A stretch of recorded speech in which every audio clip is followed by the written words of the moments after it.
Hello everyone, how are you? How was your week? I hope all of you guys are doing well. Stay at home, be safe, and be healthy. Today, it's such an honor for me and great privilege to speak to you guys the good news. Most especially during those days, we are facing a big challenge. And now, the title of my sermon is about overcoming fear, taken in the book of Exodus, chapter 3, verses 1 to 22. But before that, let me ask you first one question. How this pandemic changed your life? What are those things that causes you to be fear? And lastly, how do you overcome fear? Now, let us learn as we learn and as we uh, know the things that we are going to do on how we overcome fear. Let me share with you guys the story of Moses. And it was taken in the book of Exodus chapter 3, verses 1 to 22. Now Moses was tending the flock of Jethro, his father-in-law, the priest of Midian. And he led the flock to the far side of the wilderness and came to Horeb, the mountain of God. There the angel of the Lord appeared to him in flames of fire from within a bush. Moses saw that though the bush was on fire, it did not burn up. So Moses thought, I will go over and see this strange sight, why the bush does not burn up. When the Lord saw that he had gone over to look, God called to him from within the bush, Moses, Moses. And Moses said, Here I am. Do not come any closer, God said. Take off your sandals, for the place where you are standing is holy ground. Then he said, I am the God of your father, the God of Abraham, the God of Isaac, and the God of Jacob. At this, Moses hid his face, because he was afraid to look at God. The Lord said, I have indeed seen the misery of my people in Egypt. I have heard them crying out because of their slave drivers, and I am concerned about their suffering. So I have come down to rescue them from the hand of the Egyptians and to bring them up out of that land into a good and spacious land, a land flowing with milk and honey, the home of the Canaanites, Hittites, Amorites, Perizzites, Hivites, and Jebusites. And now the cry of the Israelites has reached me, and I have seen the way the Egyptians are oppressing them. So now go. I am sending you to Pharaoh to bring my people, the Israelites, out of Egypt. But Moses said to God, Who am I that I should go to Pharaoh and bring the Israelites out of Egypt? And God said, I will be with you, and this will be the sign to you that it is I who have sent you. When you have brought the people out of Egypt, you will worship God on this mountain. Moses said to God, Suppose I go to the Israelites and say to them, The God of your fathers has sent me to you. And they ask me, What is his name? Then what shall I tell them? God said to Moses, I am who I am. This is what you are to say to the Israelites. I am has sent me to you. God also said to Moses, Say to the Israelites, The Lord, the God of your fathers, the God of Abraham, the God of Isaac, and the God of Jacob, has sent me to you. This is my name forever, the name you shall call me from generation to generation. Go, assemble the elders of Israel and say to them, The Lord, the God of your fathers, the God of Abraham, Isaac, and Jacob, appeared to me and said, I have watched over you and have seen what has been done to you in Egypt. And I have promised to bring you up out of your misery in Egypt into the land of the Canaanites, Hittites, Amorites, Perizzites, Hivites, and Jebusites, a land flowing with milk and honey. The elders of Israel will listen to you. Then you and the elders are to go to the king of Egypt and say to him, the Lord, the God of the Hebrews, has met with us. Let us take a 3-day journey into the wilderness to offer sacrifices to the Lord our God. But I know that the king of Egypt will not let you go unless a mighty hand compels him. So I will stretch out my hand and strike the Egyptians with all the wonders that I will perform among them. After that, he will let you go. And I will make the Egyptians favorably disposed toward this people, so that when you leave, you will not go empty-handed. Every woman is to ask her neighbor and any woman living in her house for articles of silver and gold, and for clothing, which you will put on your sons and daughters. And so you will plunder the Egyptians. So as we look into the life of Moses, his journey being a leader, the moment that God called Moses to be his leader to the Israelite, there is fear, there is doubt. So the moment that God called and chose Moses to be a leader to the Israelite, there is doubt at first.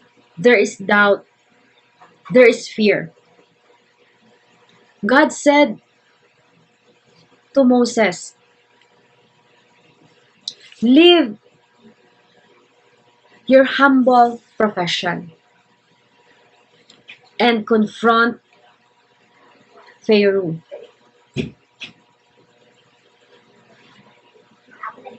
And plead freedom for the Israelite. Of course, for Moses, there is fear. He will able to confront the king. There is fear, there is doubt in him. He asked God, who am I that I should go to Pharaoh and bring the Israelite out of Egypt? He asked God.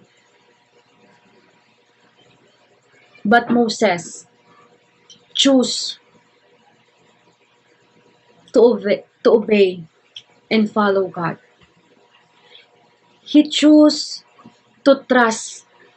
He chose to put his trust to God. And the moment that Moses, the first attempt that Moses confront Pharaoh to release the Israelite out of Egypt, the king refused.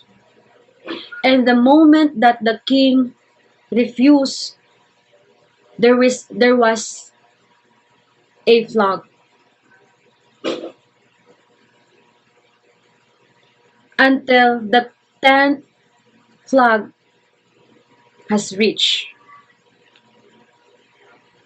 And during the time, the king has able to release the Israelite out of Egypt. But the moment that he found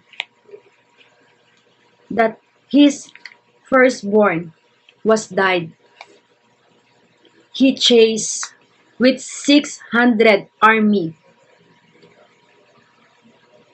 He chased Moses. But because God, who called Moses, is the one who helped Moses.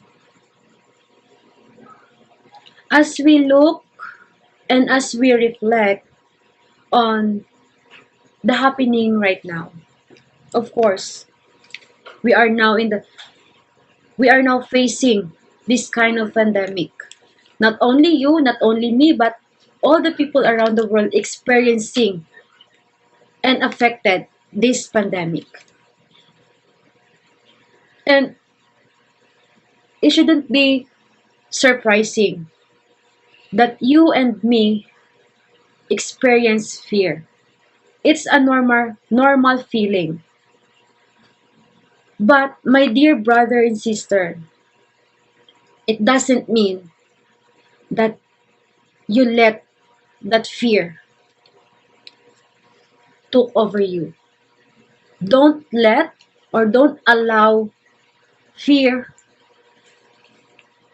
took over and control you. In the story of Moses, we can found the two types of fear. The first one is the fear of the earthly trouble, and the second one is the fear of God.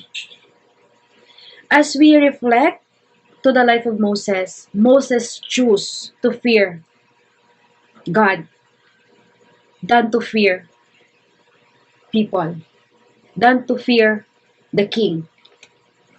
He chose to learn to deal and to overcome fear. He chose to trust. He chose to believe, and he chose to obey what God has commanded him to do until they reach the promised land. They experience a lot of challenge. The moment that they cross the Red Sea, the moment that they reach the land of Canaanites, they face many challenge. But Moses do not allow fear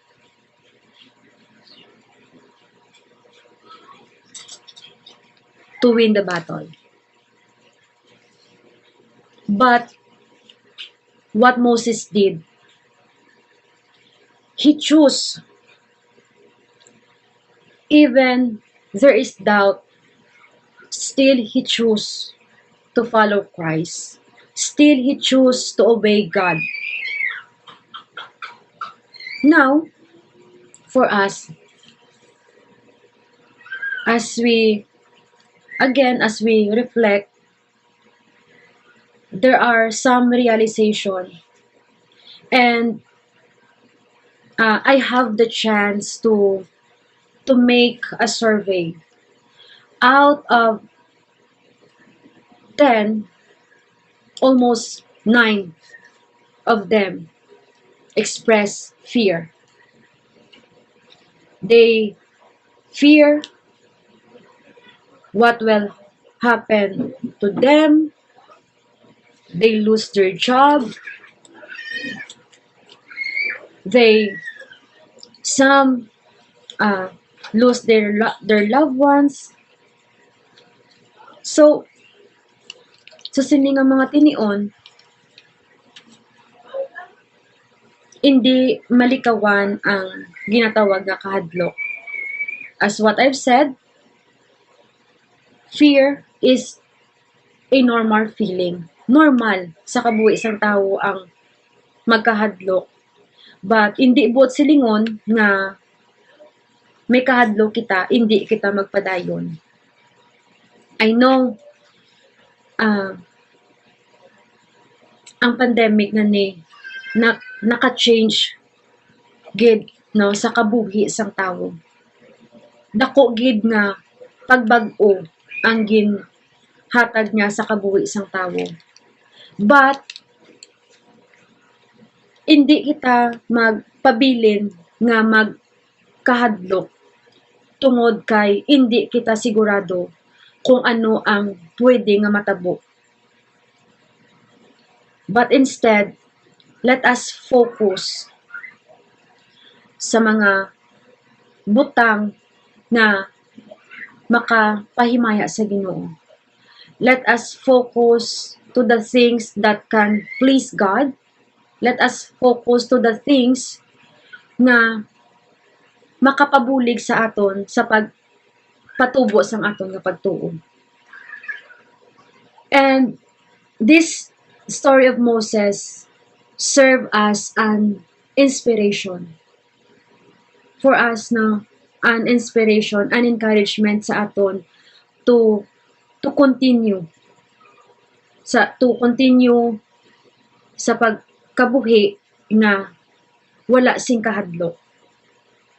Ang kahadlok normal sa kabuhi sang tawo, but do not focus. Do not focus. Do not put yourself sa sinalang nga butang. But explore. Let us explore. Let us explore to the things na makabulig sa aton on how can we overcome sa ginatawag nga kadlok sa aton nga kabuhi. Moses serves as our great model, also a model for us, a great model also for us. Let us also live kaangay sa iya, nga imbes na pairalo niya ang kahadlok, he chose na magsunod sa kagustuhan sa Ginoo.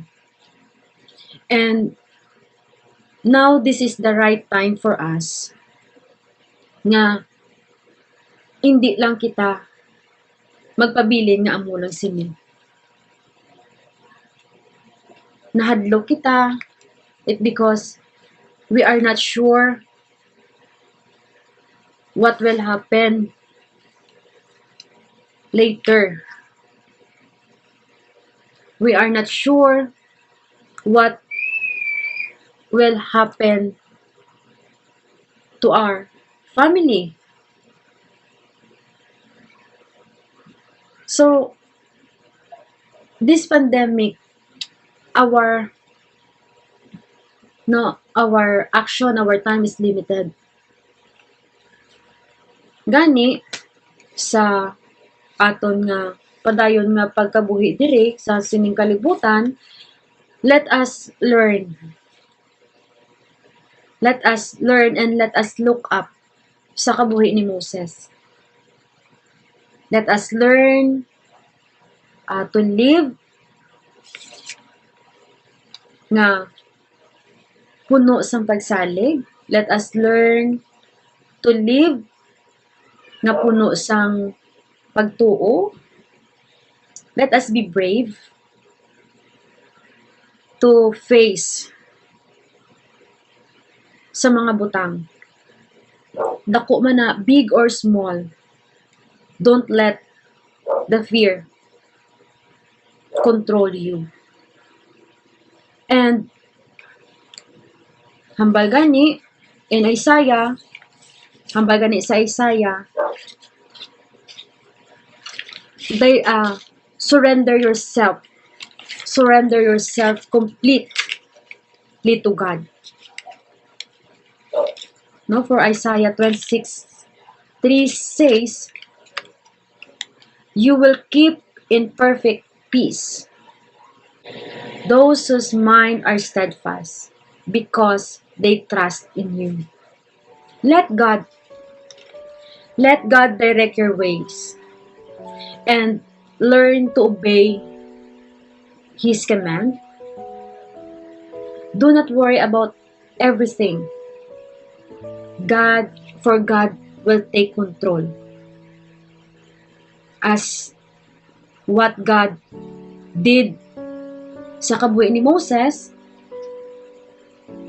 He assured to Moses, do not worry, do not be afraid, for I am with you. All you need to do is you must give yourself completely to God. Free yourself of worrying and let the fear disappear. And the God of your fathers, the God of Abraham, the God of Isaac, and the God of Jacob will help you. Whatever fear you are facing right now, my brother and sisters, anuman ang sahi sang kahadlok ang may ara ikaw subong, I assure you, when you give yourself completely to God and learn to trust and obey all His command, I assure you, God will help you. God will be with you. For God said in His word, I will never leave you nor forsake you. I hope that this short message gives you hope, gives you encouragement, and gives you the knowledge on how you overcome the fear. Or this message give you strength to deal and to overcome fear. You are not alone. God is with you. You are not alone in this battle. And do not fight your battle alone. Fight your battle with God. God bless everyone.